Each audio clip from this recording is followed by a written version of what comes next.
I am the tofu golem. Please enjoy the video. You start by examining the braid roots and the extension junction to see what failed and why. Once you identify loose tracks or shed hair, mist the braid lightly with water and a leave-in to soften fibers. Make sure to clip surrounding hair away, then use a rat tail comb to separate and isolate the affected strand.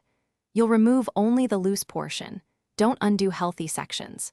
This precise approach minimizes damage and sets up an efficient repair.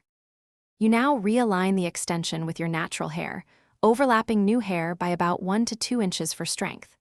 Once aligned, braid using a consistent tension.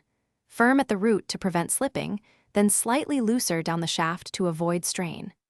If using synthetic hair, heat seal the join briefly if the fiber allows.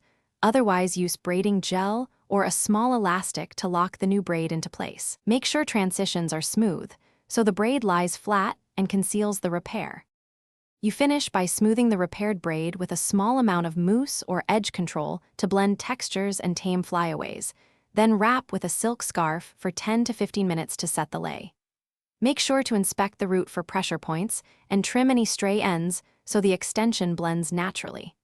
If the braid starts slipping again or causes discomfort, redo the root knot with a tighter, reinforced stitch or seek a stylist. Persistent issues often. Thanks for watching. Consider subscribing if we helped you today.